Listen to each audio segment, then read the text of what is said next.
Okay. तो फिर ये आज की मीटिंग हम फिर शुरू करते हैं। आप सबका बहुत बहुत धन्यवाद आज की इस बहुत इम्पोर्टेंट चर्चा को ज्वाइन करने के लिए। जन आंदोलनों का राष्ट्रीय समन्वय NAPM ने आज का जो राष्ट्रीय किसानी मंच है, उन्होंने आज की मीटिंग रखी है, जिसमें हम लोकसभा चुनाव जो अभी चल चल रहे हैं, आज भी वोटिंग हो रही है कुछ राज्यों में। उसमें जो अलग अलग राजनीतिक दल हैं, उन्होंने अपने घोषणा पत्र यानी मैनिफेस्टो निकाले हैं। और आज की चर्चा में हम ये देखेंगे कि उनके मैनिफेस्टो में, उनके घोषणा पत्रों में छोटे किसानों, खेत मजदूर में काम करने वाले लोग, मछुआरों और जो लोग हैं उनके, आदिवासी दलित कृषकों, खेत मजदूरों, महिला किसानों और अन्य समुदायों के जो मुद्दे हैं, वो उन घोषणा पत्रों में उनकी चर्चा हुई है कि नहीं हुई है। और साथ ही पिछले 10 सालों में, जब से 2014 से जो एक सरकार रही है, उनके उस सरकार के जो नीतियां हैं और उनके द्वारा बनाए गए जो कानून हैं, उसका क्या असर रहा है छोटे किसानों पर, छोटे परंपरागत मछुआरों पर, आदिवासी दलित कृषकों, खेत मजदूरों पर, उसके ऊपर भी आज हम इसमें चर्चा करेंगे। और इस चर्चा में आज हमारे साथ 5 अलग अलग लोग जुड़े हैं, जो अपने अपने मुद्दे हमारे सामने रखेंगे। हमारे साथ जुड़े हैं राम बेटी जी, मेधा पाटकर जी, प्रदीप चैटर्जी जी, उत्तम गायन जी और डॉक्टर सागरी रामदास। जैसे जैसे मैं उनको बुलाऊंगी अपना वक्तव्य रखने के लिए, मैं उनका एक छोटा सा इंट्रोडक्शन भी दूंगी। बट हमारी आज की इस चर्चा का जो उद्देश्य है वो यही है कि इन मुद्दों पर हम आज चर्चा करें और देखें कि हमारी जो अलग अलग राजनीतिक पार्टियां हैं, उन्होंने कैसे इन मुद्दों पर अपने घोषणा पत्रों में कुछ दावे किए हैं, और अगर किए हैं तो वो हमारे लिए कितने फायदेमंद हैं या नहीं है, और उनका एक एनालिसिस हम आज करेंगे।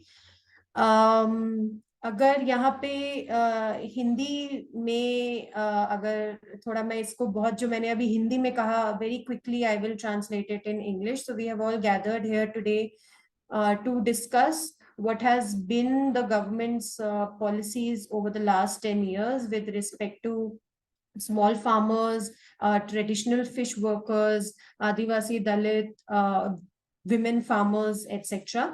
And we are also going to see what promises have been made by different political parties in their manifesto in the run up to the elections that are going on right now, and whether they deal with any of the issues related to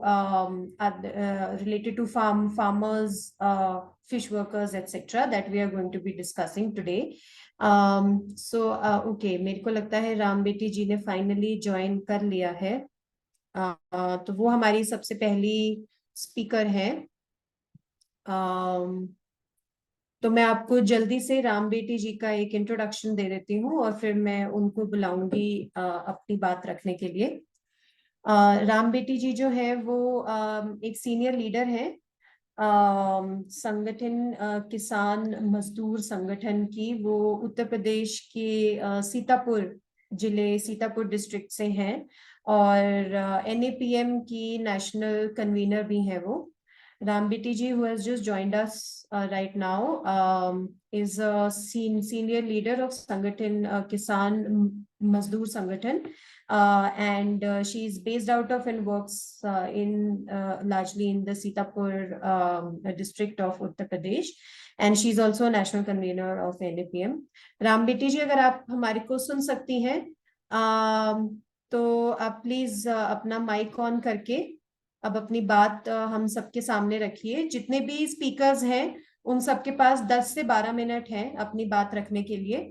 तो राम बेटी जी, क्या आप हमको सुन सकती हैं?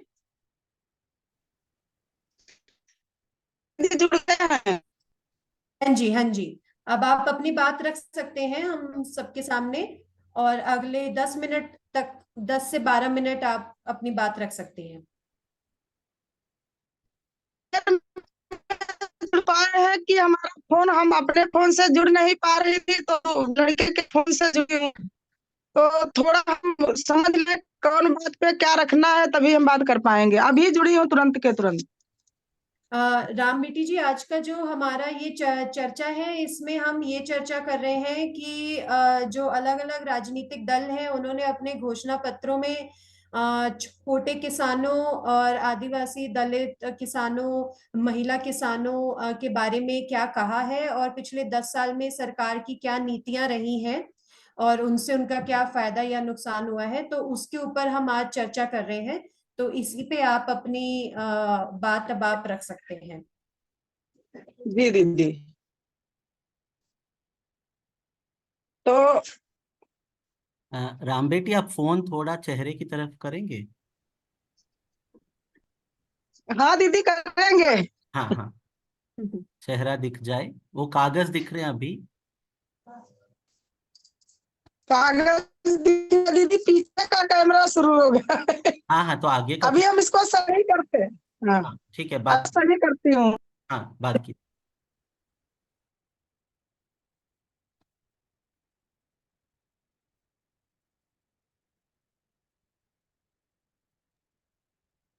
बात तो शुरू करो राम बेटी जी। म्यूट पे है। She has to unmute. Mic पर एक हाथ Mic, लगा दो। mic is showing mute. Ram बेटी जी, आप हमारे को अगर सुन सकते हैं, आप अपना माइक ऑन कर लीजिए। वीडियो अगर नहीं भी सही हो पा रही, कोई बात नहीं, हम आपको सुन सकते हैं। आप अपनी बात शुरू कर लीजिए।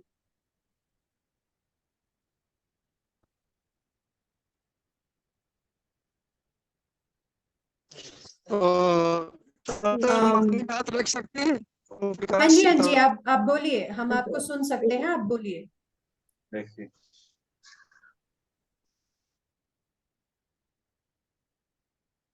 माइक पर उंगली रखना राम बेटी जी, तो लाल लाइन निकल जाएगी। हाँ, अभी बात करो। चलो मैं अभी ज्यादा समय नहीं। हाँ, जिंदाबाद दीदी। हाँ, जिंदाबाद। हाँ जी, जिंदाबाद, हाँ, बोलिए। जो जो ये 10 साल से सरकार किया है, तो ये तो गरीबों के लिए और मजदूरों के लिए, महिलाओं के लिए, किसानों के लिए बहुत खतरनाक चीजें सामने लाई है, और उसके हित में कोई बात नहीं किया है। और हम लोगों ने अपने संगठन के माध्यम से ये बनाया कि हम गरीबों को क्या चाहिए, और हम किसानों को क्या चाहिए, महिलाओं को क्या चाहिए, और मजदूरों को क्या चाहिए। तो वही दीदी बात है, जैसे छोटे छोटे किसान है हमारे, तो छोटे किसान का कहीं कोई महत्व नहीं है। उनके पास थोड़ी जमीन है, वो थोड़ी जमीन में अपना गुजारा कर रहे हैं। ना छोटे किसान के लिए कोई बीमा है, ना छोटे किसान के लिए कोई समर्थन मूल्य का है, ना छोटे किसान के लिए किसी चीज की छूट है। चाहे वो बीज ले, चाहे वो खाद ले, चाहे वो पानी लगाए, किसी चीज की उसको छूट नहीं मिलती है। और जब उसके घर में थोड़ा बहुत अनाज हो जाता है, तब वो मद्दा बिकता है। और जब उसके घर खत्म हो जाता है, उसको खरीदना पड़ता है, तो वही चीज उसको तेजी के रूप में मिलती है। तो यही घोषणा है कि हमको समर्थन मूल्य लागू की जाए, हमारी फसल के दाम बढ़ाए जाएं, और हम छोटे किसानों को, जो बड़े किसानों को सुविधा मिलती है, और जैसे दूसरे फैक्ट्री वालों को और इनको मिलती है, वैसे हमको किसानों को भी मिले। हमारी फसल का बीमा हो, हमारा खुद का बीमा हो। हम इतना देख डारे हैं कि कहीं पे किसानों का बीमा नहीं है। किसान जागरूक है, लेकिन कराता है नहीं होता है। कहीं पे जाते हैं बीमा कराने, तो उनकी फसल बर्बाद हो जाए तो उनका फसल का मुआवजा नहीं मिलता है। यह बटाईदार किसान है, बटाई से खेती करते हैं, और वो किसान को मिलता है जो बटाई से खेत बोते हैं, उनको नहीं मिलता अगर फसल का नुकसान हो जाता है। तो हमारे लोगों की ये एक मांग है कि अगर हम किसी का बटाई का खेत बोए हैं, तो उसका मुआवजा, नुकसान का मुआवजा है, वो जो फसल बो रहा है उसको मिलना चाहिए। और उसके उसके उसका भी बीमा होना चाहिए। अब जैसे महिलाएं हैं, महिलाओं को कोई किसान साबित नहीं करता है, सबसे ज्यादा महिलाएं हैं।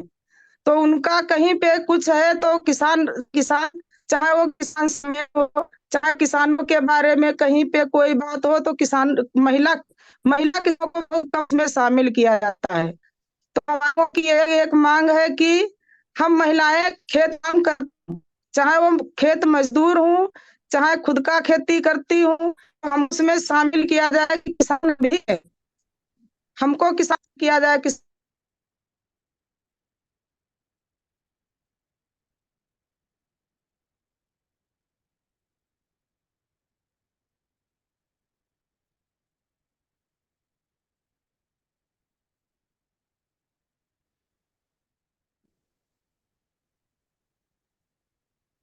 राम बेटी। हेलो। हाँ दीदी, कट गया नेटवर्क की दिक्कत आ रही है।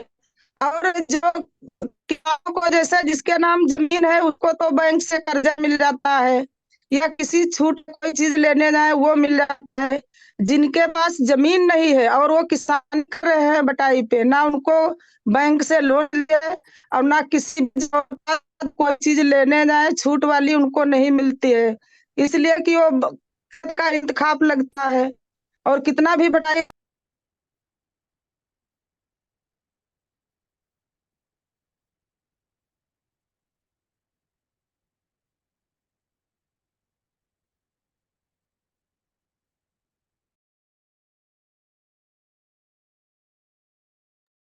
Can't hear anything.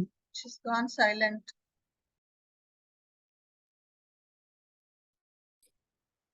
राम बेटी सुनाई दे रहा क्या? दीदी वो बंद की दिक्कत आ जाती है, कट जा रहा है। आप बोलते जाइए, बोलिए। हाँ। तो ये किसानों, हाँ ये किसानों के लिए मांगे हैं। और ये और एक चीज है कि अगर जांच समय में चल रहे हैं, हम देख रहे हैं किसान मारे तो उस पे मुकदमा लग जाता है, किसान की फसल चढ़ डरे उसका कोई मुआवजा नहीं, किसान को मार डरे उसका कोई मुआवजा नहीं, उस पे कोई कार्रवाई नहीं। तो किसानों के लिए यही मांगे हैं हमारी। और साथ में मजदूरों के लिए, मजदूर मजदूरी कहीं करता है, चाहे वो किसी फैक्ट्री करता है, चाहे किसी खेत में करता है, कहीं पे करता है, तो उसके लिए उसका कोई बीमा नहीं है। अब जो कई किसान ऐसे मरे हैं कि उनके परिवार को कोई राहत नहीं मिल पाई है। बहुत अपने उत्तर प्रदेश में देखो, पता नहीं कितने मजदूर मर चुके हैं, रास्ते जैसे कोरोना में पैदल चले जाते उन्हें। और बहुत साथियों की।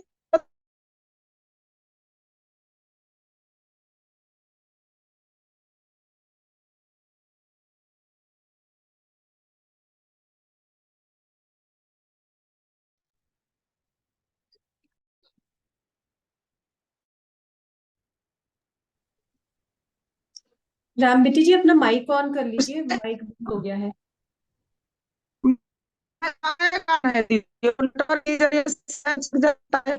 जैसे अभी कोरोना काल में मजदूर साथियों ने पैदल चले, बहुत बहुत ज्यादा ज्यादा दूर चले, महिलाएं भी चली, पुरुष भी चले, बच्चे भी चले, रास्ते में उनकी मौत हो गई, या वहां से आए पलट के घर में इतने परेशान हो गए, में मौत हो गया, जहाँ पे वो काम करते थे वहां मौत हो गई।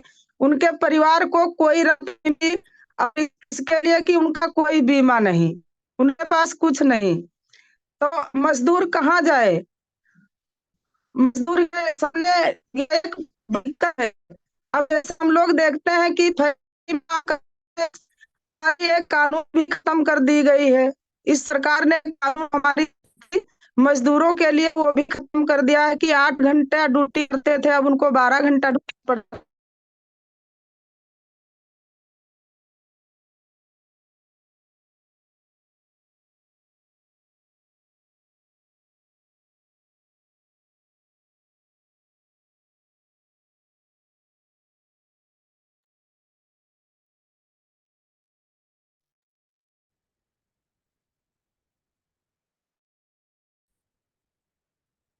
राम बेटी।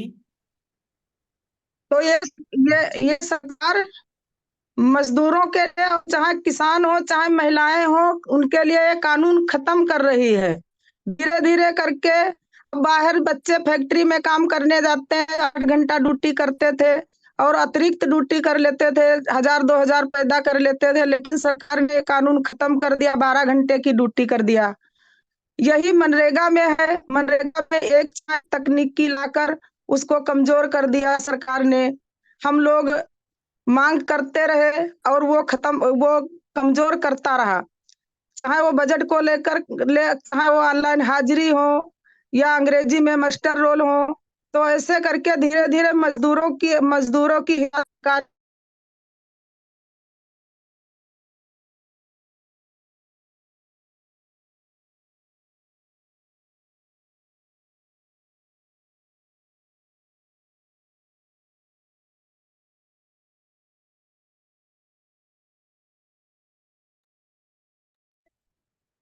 राम बेटी जी, हम आपको सुन नहीं पा रहे। के हमारे संगठन के माध्यम, हेलो, हाँ जी, हाँ जी, बोलिए बोलिए। तो हम लोग राजनीति में आकर और हम लोगों ने घोषणा पत्र बनाया है कि किसानों का बीमा होना चाहिए, बटाईदार किसानों का नुकसान का मुआवजा मिलना चाहिए, और बटाईदार खेती वाले हैं तो उनको भी अगर ऋण लेना चाहते हैं तो मिलना चाहिए।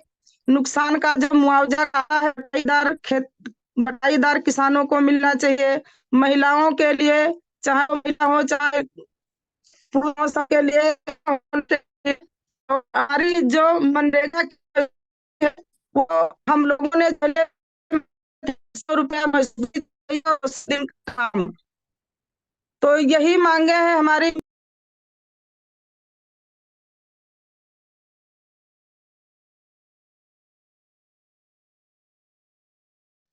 आवाज नहीं आ रही है।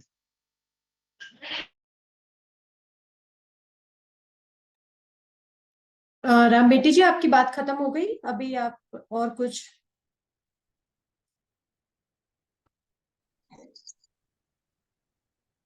हाँ दीदी, यही सारी मांगे हैं जो हमारे संगठन के माध्यम से और हमारे लोगों के माध्यम से ये रखी गई है कि हम जिस राजनीतिक पार्टी को मदद करेंगे वो पार्टी हमारे साथ में करेगी या नहीं करेगी। तो इसके लिए हम लोगों ने कुछ पार्टी है, जैसे इंडिया गठबंधन है, उसने किया भी है घोषणा मजदूरों के लिए, किसानों के लिए, महिलाओं के लिए। तो हम लोग इसीलिए इंडिया गठबंधन की मदद करेंगे, उसके साथ रहेंगे कि कम से कम ये हमारी गरीबों, मजदूरों, किसानों की, महिलाओं की बात रखी तो है। अगर नहीं करें तो फिर लड़ेंगे। और दीदी, जो हम देख रहे हैं कि हर बात में ये जो मौजूदा हर बात में बयान ले रहे हैं कि 400 को संविधान देंगे, तो हमारा संविधान खतरे में है। और इंडिया गठबंधन कह रहा है कि हम संविधान बचाएंगे, हमारी सरकार आएगी। तो लिए अपने संविधान को बचाने के लिए, अपना मान सम्मान बचाने के लिए, की सुरक्षा के लिए और मान सम्मान बचाने के लिए, इसीलिए हम लोग इंडिया गठबंधन की मदद करें। और जब तक करेंगे तब तक 13 मई को वोट नहीं पड़ जाएगी।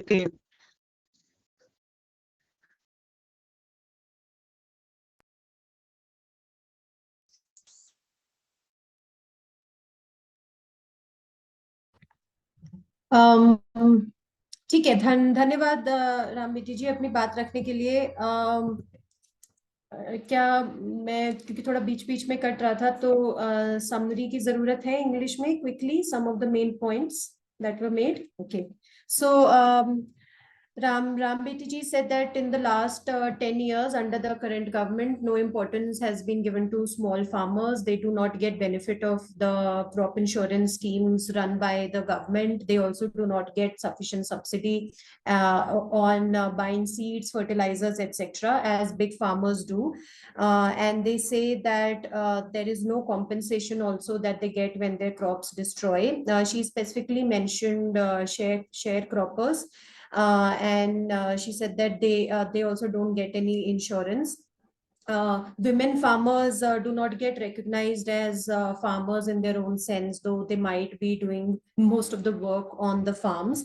Bank loans also, they only give to those who have the land on their name, and so those who only work on the field but do not have land on their name get no benefit. And there is no insurance also that they get. So she also mentioned that at the time of COVID, when a lot of workers were forced to walk for for thousands of kilometers, many people died, but they received no benefit or compensation from the government. And she also said that the government also recently changed the labor laws, and earlier when especially young people in rural areas who go to cities to work in factories, they were working for 8 hours a day, but now they are supposed to work for 12 hours a day. She also spoke about how the government made a very concerted effort to destroy Manrega. And she said that the budget for Manrega has been slashed, and through use of other technologies that have been inserted, like an app through which attendance has to be registered, and preparation of muster rolls in English, all of this has led to weakening of Manrega as well. Then she said that her own organization, along with some other organizations, came out with their demands in the form of a manifesto, which has been shared with different political parties. And they said that they will extend their support to whichever political party takes up the issues of small farmers and marginal farmers, women farmers, etc. She said that right now, India Alliance has indicated that they will take up their issues, and so they are extending their support to them. But if they do come to power and they do not work on these issues, then they will continue with their fight to get their rights from the government. So this was a very, very brief summary of Ram बेटी जी speech. अब मैं बुलाना चाहूंगी उत्तम जी को. क्या वो अभी इस कॉल से जुड़े हैं? हाँ जी. हाँ, तो उत्तम जी एक छोटा सा इंट्रोडक्शन, उसके बाद आप अपनी बात रखिएगा. आप अपनी बात बंगाली में रखेंगे, और उसके बाद मृणालिनी जी जो है वो उसका एक ट्रांसलेशन हमें देंगी. उत्तम जी जो है वो पश्चिम बंगाल खेत मजदूर समिति से जुड़े हैं, जो एक ट्रेड यूनियन है एग्रीकल्चरल वर्कर्स की, और ये बंगाल के अलग अलग क्षेत्रों में काम करती है. और उत्तम जी जो है वो एक ऑर्गेनाइजर भी हैं, जो खासकर एग्रीकल्चरल वर्कर्स, रूरल सेक्टर में जो वर्कर्स हैं उनको ऑर्गेनाइज करने का काम करते हैं, खासकर उनकी राइट टू लाइफ और राइट टू लाइवलीहुड के मुद्दों पर. तो उत्तम जी, आज की जो चर्चा है, अब उसके ऊपर आप अपनी बात रख सकते हैं. आप भी 10 से 12 मिनट तक अपनी बात रख सकते हैं. প্রথমত পশ্চিমবঙ্গ ক্ষেত মজদুর সমিতির পক্ষ থেকে আপনাদের সবাইকে ধন্যবাদ. আমরা প্রায় 37 বছর ধরে পশ্চিমবঙ্গে ছোট চাষি এবং ক্ষেত মজুরদের মধ্যে কাজ করে আসছি. বর্তমানে আমাদের কাছে একটা পশ্চিমবঙ্গে বিশেষ করে এক কঠিন পরিস্থিতির মধ্যে আমরা যাচ্ছি, কারণ একদিকে আপনারা জানেন পশ্চিমবঙ্গে এনআরইজি এর কাজ আছে, যার ফলে মজুরদের যে অতিরিক্ত যে কাজ পাওয়া যেত সেটা বন্ধ হয়ে গেছে. বাধ্য হয়ে আমাদের শ্রমিকদেরকে এখন কম মজুরিতে কাজ করতে বাধ্য হতে হচ্ছে, কারণ এনআরইজি এর কাজ থাকলে আমরা যে বার্গেনিং করতে পারতাম, মানে মজুরির দর কষাকষি করতে পারতাম, সেটা আমরা করতে পারছি না বর্তমানে. এবং কৃষিতে যেটা হয়েছে সেটা হচ্ছে কৃষিকাজে যে উৎপাদন ফসল এবং কৃষিকাজে যে খরচ, সেটা এমন তফাৎ হয়ে যাচ্ছে যে লোকেরা মানে উৎপাদিত ফসলের ন্যায্য মূল্য না পাওয়ার জন্য কৃষির প্রতি একটা অনীহা চলে আসছে, যার ফলে এখনো ভারতবর্ষে যেহেতু 60% উপর মানুষ কৃষিকাজের সঙ্গে যুক্ত, সরকার এমন কোনো পলিসি নিচ্ছে না যাতে লোকেরা শ্রম নিবিড় এবং লাভজনক কাজ করা যায়, সেরকম কোনো পরিকল্পনা সরকার নিচ্ছে না. ফলে কি হচ্ছে, ছোট ছোট চাষিরা তারা চাষ করতে পারছে না, চাষের খরচ বেড়ে গেছে, ফসলের দাম ন্যায্য পাচ্ছে না।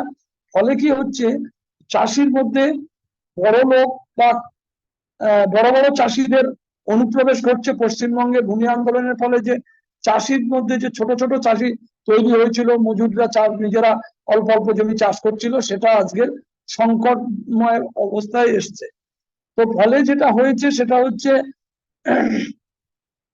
শ্রমিকরা চাষ করতে পারছে না, বড় বড় চাষিরা সেই জমিগুলো চাষ করার উদ্যোগ নিচ্ছে, এবং তাতে তারা প্রথম যেটা চেষ্টা করছে, সার ওষুধ বা খরচে অন্য খরচ না কমিয়ে তারা লেবারের উপরে খরচ কমানোর চেষ্টা করছে, যে লাভে করার জন্য লেবার ছাঁটাই করতে হবে বা যন্ত্র আনার চেষ্টা করছে চাষির মধ্যে। আর হারভেস্টিং মেশিন থেকে শুরু করে বড় বড় মেশিন আনছে, যাতে কৃষি কাজটা উপরে যন্ত্র বেশি বেশি আসছে। আগে যেভাবে আমরা কাজ পেতাম গ্রামে গঞ্জে চাষের মধ্যে, সেই কাজটা আস্তে আস্তে আমাদের কাছে কমে যাচ্ছে। ফলে সমস্যা তৈরি হচ্ছে প্রচন্ড। আমাদের এখানে প্রচুর পরিমাণে এখন পরিযায়ী শ্রমিক তৈরি হয়ে যাচ্ছে, অন্য রাজ্যে কাজ করতে চলে যেতে বাধ্য হচ্ছে।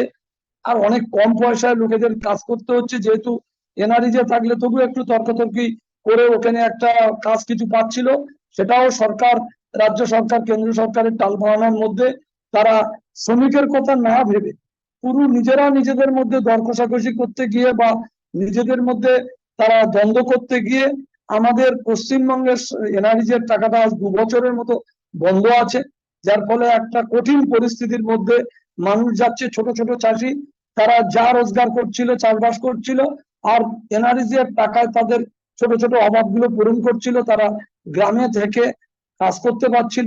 কিন্তু বর্তমানে একটা কঠিন পরিস্থিতি তৈরি হয়ে গেছে, সেটা হচ্ছে চাষে লাভ হচ্ছে না বলে, চাষ খরচ যোগান দিতে পারছে না বলে ছোট ছোট চাষিরা চাষ করতে পারছে না, এবং এনআরইজের কাজ বন্ধ হয়ে যাওয়ার জন্য শেষমেশ তারা মানে উত্তর পরিযায়ী শ্রমিক বৃদ্ধি পাচ্ছে। তো আমরা আমাদের অর্গানাইজেশনের পক্ষ থেকে আমরা নির্বাচিত সমস্ত রাজনৈতিক দল এবং কেন্দ্র রাজ্য সরকারের কাছে আমরা দাবি চেষ্টা করছি যে সরকার এমন কোন পলিসি নিক, যে পলিসিতে দেশের 60% মানুষ যুক্ত, জীবন জীবিকা যুক্ত, সেই মানুষগুলোর কথা ভেবে এমন পরিকল্পনা করুক যাতে উন্নত চাষ হোক এবং তাতে যেন শ্রম বিনিয়োগ না হয়।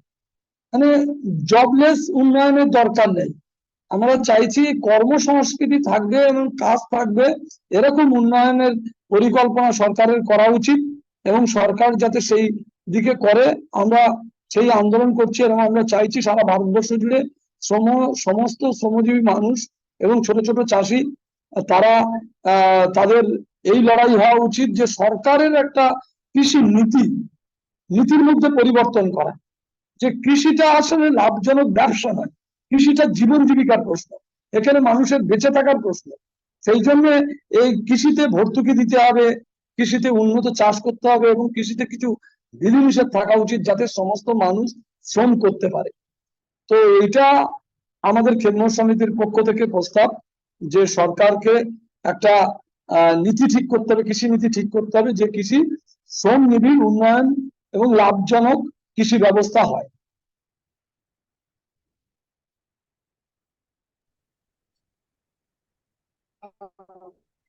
हेलो हेलो हाँ हाँ तो उत्तम दा ने अभी जो उन्होंने बात रखा, तो वो बोल रहे कि बेसिकली पश्चिम बंगो खेत मजदूर समिति जो संस्था से वो आ रहे हैं, वो लोग अभी ऑलमोस्ट लाइक 37 इयर्स ये काम में जुड़े हैं। और इस बार उनको जो लग रहा है, मतलब अभी जो इलेक्शन चल रहा है, तो उसमें उनका जो मेन डिमांड्स है, जो क्योंकि उन्होंने बहुत साल से काम किया है ये खेत मजदूरों के साथ। तो उनका मेन जो बेसिकली डिमांड्स है वो है कि एक है कि बेसिकली आपका गवर्नमेंट जो है, they should come out with a policy which is more farmer friendly. तो उत्तम दा ने बोला कि अभी जैसे बहुत जन को पता होगा कि वेस्ट बंगाल में मैक्सिमम जो MGNREGA जो 100 डेज का वर्क गारंटी का जो प्रोग्राम चल रहा है, वहां पे मैक्सिमम ड्यूज चल रहा है because of centre and state का एक जो लड़ाई चल रहा है बहुत साल के लिए। और उसके लिए आपका ये पश्चिम बंगो खेत मजदूर समिति है, उन्होंने लाइक कोर्ट में भी केस फाइल किया है। तो वो लड़ाई तो चल ही रहा है। प्लस उन्होंने हाईलाइट किया है कि उसके जो कॉन्सिक्वेंसेस है, उसका जो इम्पैक्ट हो रहा है कि बहुत जन अभी फार्मिंग से हट जा रहे हैं, बहुत जन फार्मिंग से दूर हो जा रहे हैं। They are leaving farming as a profession because they are feeling that there is no government support for it. तो उसीलिए उन्होंने बोला है कि उनका जो मेजर डिमांड है, जो फील्ड से आया है, जो लोगों के साथ काम करके आया है, फार्मर्स के साथ प्लस फार्म लेबरर्स के साथ, वो है कि the government should come up with some policy which is also pro farmer and pro farmer labor friendly, not just farmers who are maybe owning land but also people who are working on farming land, on cultivated land. तो ये बात उत्तमदा ने basically अभी तक रखा है।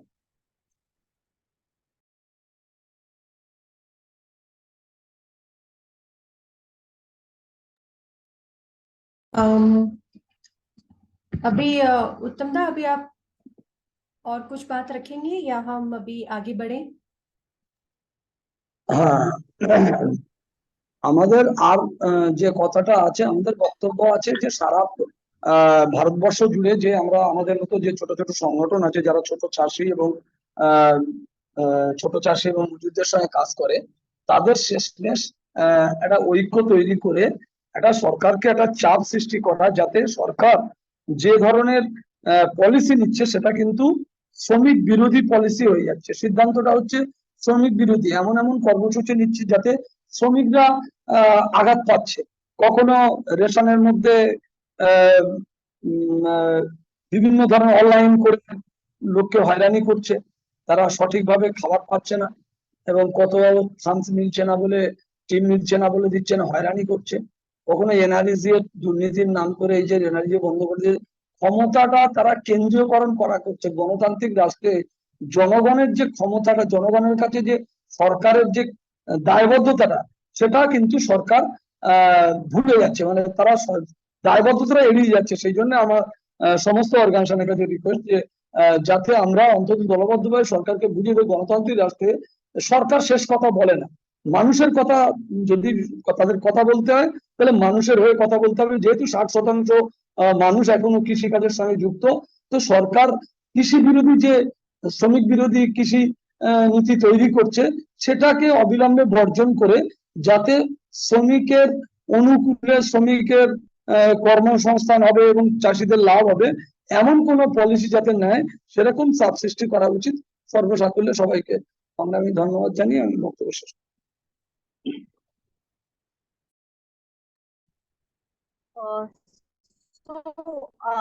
अभी जो उत्तमदा ने बोला, बेसिकली वो बोल रहे हैं कि ये अभी जो सिचुएशन है, जो परिस्थिति है, the situation which is there, he's saying that he would want, as in from the organization PBKMS and the farmers and farm laborers in West Bengal, their main concern and their main demand is that the government should make policies which are more farmer friendly and also labor friendly, because it's all related. And वो also mention करते हैं कि food security का जो programmes है, जो schemes है, उसमें भी हम लोग को ध्यान देना पड़ेगा. We need to also pay attention to that, because if it is a farm laborer and a farm laborer's family, then the food security dimension also becomes very important. So he brings in this aspect of interrelatedness. तो ऐसे नहीं है कि हम लोग कृषि को सिर्फ कृषि रिलेटेड जो पॉलिसीज है उसके लेंस से हम लोग देख सकते हैं. We also have to look at the other welfare schemes to make sure that the farmer or the farm labourer and his or her family gets a basic security and welfare guaranteed. And उनका appeal ये है कि देश में जो भी ऐसे छोटे छोटे संगठन है जो काम कर रहे हैं खेत मजदूरों के साथ, वो लोग एकजुट होके if they can come together and if they can demand these things, then he feels that there is a pressure which can be created. And also इन्होंने एक और बात भी रखा, माइग्रेशन का जो मुद्दा है उन्होंने वो भी रखा है, और उन्होंने बोला है कि because of all these issues, because ये पॉलिसीज फार्मर फ्रेंडली नहीं है, कि लेबर इंटेंसिव फ्रेंडली नहीं है, उसीलिए माइग्रेशन भी बहुत ज्यादा हो रहा है, स्पेसिफिकली आपका पश्चिम बंगाल से, तो उसको भी ध्यान में रखना पड़ेगा। ये उत्तम दा और पीडीकेएमएस का मेन डिमांड्स है और अभी के जो मतलब पॉलिटिकल पार्टीज है उनके सामने रखने के लिए। Thank you Mrinalini. उत्तम दा, अभी आप और कुछ बोलना चाहते हैं?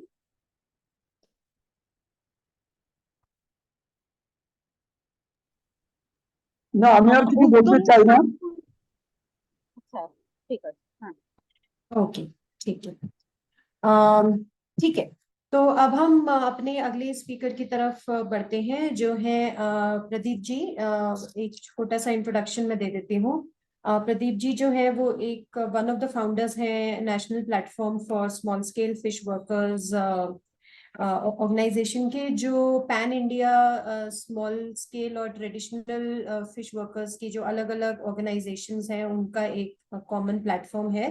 और प्रदीप जी जो है वो इसी मुद्दे पे अपनी बात अब हमारे सामने रखेंगे। प्रदीप जी, आपके पास 10 से 12 मिनट है अपनी बात रखने।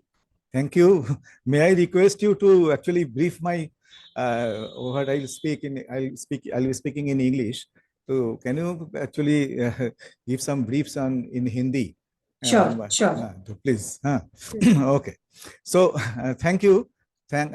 My heartfelt thank to NAPM for inviting me here. It's a very important discussion that you have actually organized, because you know many political parties have come out with their manifestos, and it is very important for us to actually analyze those manifestos and take it to the community, because it prepares the community in assessing the political motives and political programs of the political parties, and also it develops the unity in the community, because if there are common issues, we take up with the common issues. If we can analyze the manifestos of the political parties, many pledges, many good things are there in their manifestos. They try to actually collect many good things in their manifestos, present many good things. But if we can actually help the community to see through those and actually compare it with the experience they are getting through their livelihood practice, day in and day out, then it makes the community get at the reality of those promises, and also it actually develops a unity of understanding among the community, and that is very helpful in developing community organization and moving forward. So with this, actually, NPSSFW, as you know, that we work with the small scale fish workers. They are in the marine, both in the marine sector and also in the inland sector. They are fishers, fish farmers, fish vendors, fish dryers, sorters, and all the allied workers who are actually connected with fishing.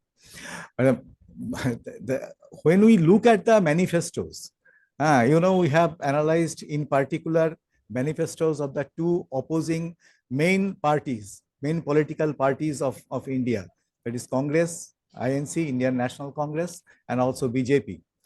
We have found that there is striking similarity in both the manifestos, but that striking similarity is on negative, that is what is not there, what is not in those two manifestos. There is striking similarity. I can actually bring out some of them. Look, both the manifestos have failed to put up any overarching policy direction for the fisheries sector of the country to protect and promote the sustainable small-scale fisheries and its natural resource base. Both the manifestos have failed to mention the main problems of the Indian fisheries sector, that is rapid reduction in the quantity of fish caught by the small-scale fishers in the sea, decline of fish resources in the rivers, degradation of water bodies due to encroachment, pollution, and consumptive overuse of their waters, overfishing and destructive fishing by the mechanized fishing fleet in the marine sector, and intensive aquaculture and its impacts on natural resources, like, actually widely spreading this intensive shrimp aquaculture, which actually is experienced by all the small-scale fishers all around our coast, their impacts. And migration of small-scale fish workers from fisheries to other sectors in search of livelihood. These are the main problems of Indian fisheries today, but both the manifestos are actually silent. I must admit one thing, that the manifestos of these two main political parties of our country have separate chapters on fisheries, and that is in a way a recognition of the importance of the fisheries sector. But both of them have failed to put up any overarching policy direction to address these main problems of the Indian fisheries sector. Then both the manifestos are absolutely silent on the main livelihood issues faced by the small-scale fishers and fish farmers. Which are those? What are those actually main livelihood issues? First, you see the small-scale fishers and fish farmers' right